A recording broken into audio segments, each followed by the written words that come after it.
नमस्कार, जोहार। मैं हूं अवंतिका और आप देख रहे हैं the fourth pillar .news. Jharkhand यानी जंगलों और गांवों का राज्य। झारखंड में कुल 32,623 गांव हैं। राज्य की कुल जनसंख्या में ग्रामीण जनसंख्या का प्रतिशत 75.95 है। हैरत यह है कि झारखंड में इतनी बड़ी आबादी जब गांव में निवास करती है तो मूलभूत सुविधाएं और सरकार की योजनाएं गांव तक पहुंच ही नहीं पाती। यानी असलियत यह है कि राज्य में गरीबों के उत्थान के लिए सरकारें पिछले 23 सालों से कदम उठाती तो जरूर है, पर यह कदम कम वक्त आगे ही नहीं बढ़ पाती। इन सब निराशाओं के बीच एक राहत भरी खबर आई है। अब राज्य के नए राज्यपाल सीपी राधाकृष्णन ने झारखंड के गांव में विकास का बिगुल फूंक दिया है। राज्यपाल सीपी राधाकृष्णन का विशेष ध्यान राज्य की गांव की ओर है। इसी कड़ी में राज्यपाल ने झारखंड के गांवों और ग्रामीणों के लिए जनसंवाद योजना की शुरुआत की है और इसे लेकर बड़ी बात कह दी है, जिसको लेकर पूरे राज्य में नए नवेले राज्यपाल चर्चा के केंद्र में आ गए हैं। राज्यपाल ने कहा है, अब ग्रामीणों को अपनी समस्याओं को लेकर राजभवन नहीं जाना होगा, बल्कि राजभवन ही अब ग्रामीणों के पास पहुंचेगा। बता दें कि जनसंवाद कार्यक्रम के तहत राज्यपाल जनता से सीधे संवाद कर रहे हैं। राज्यपाल सीपी राधाकृष्णन का यह बयान झारखंड के गांव के रहवासियों के लिए कितना सुखद है कि राज्यपाल राजभवन के लाव लश्कर को छोड़कर खुद प्रदेश के गांव-गांव तक यात्रा कर रहे हैं। राज्यपाल द्वारा शुरू की गई जनसंवाद कार्यक्रम के तहत 19 जून को राज्यपाल सीपी राधाकृष्णन पूर्वी सिंहभूम के चाकुलिया पहुंचे। वहां आयोजित कार्यक्रम में उन्होंने संबोधित किया। राज्यपाल ने अपने संबोधन में तब कहा कि राज्य में केंद्रीय योजनाएं समाज के अंतिम पायदान तक पहुंच रही है।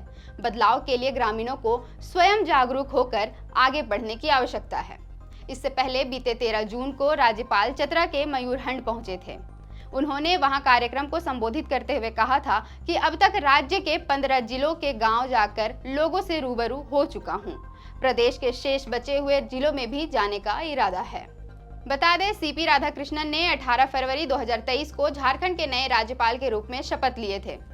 उन्होंने झारखंड के राज्यपाल का पद ग्रहण करने के दौरान ही शपथ लेते हुए कहा था कि प्रदेश के गांव में जाकर जनता से सीधा संवाद किया जाएगा, ताकि क्षेत्र व ग्रामीणों की समस्याओं से राजभवन भी अवगत हो सके।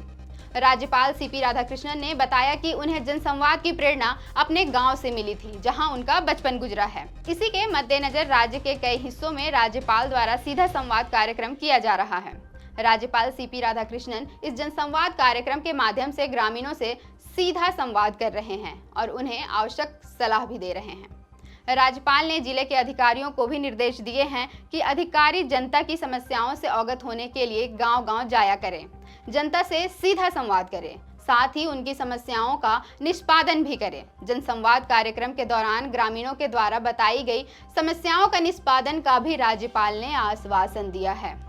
इसके साथ ही आपको बता दें कि हाल ही में राज्यपाल ने राजभवन के कर्मचारियों को साफ साफ निर्देश दिया था कि वे उनके सेवा में आवभगत ना करें, बल्कि राज्य की जनता के लिए दृढ़ संकल्पित होकर काम करें। जाहिर है कि राज्यपाल के इस अंदाज से राज्यवासियों के बीच एक अच्छा मैसेज जाएगा। साथ ही उनके अलग अलग जिलों में हो रही यात्राओं से अधिकारियों को भी ये संदेश गया है कि जब राज्यपाल गांव में घूम घूम कर काम करने को तैयार हैं, तो अधिकारी क्यों नहीं। फिलहाल के लिए इतना ही। देखते रहें द फोर्थ पिलर। अगर आप चाहते हैं कि हमारे वीडियोस का नोटिफिकेशन आपको बिना देरी के मिलता रहे, तो आप इस चैनल को फॉलो और सब्सक्राइब जरूर कर लें। बाकी आप हमारे काम को लेकर कोई सुझाव हमें देना चाहते हो तो कमेंट बॉक्स में आप सादर आमंत्रित हैं। इसके अलावा हमारे वीडियोस आपको अलग अलग ठिकानों जैसे फेसबुक, इंस्टाग्राम, ट्विटर पर भी देखने को मिलेंगे, जिसके लिंक डिस्क्रिप्शन में डाल दिए गए हैं। शुक्रिया।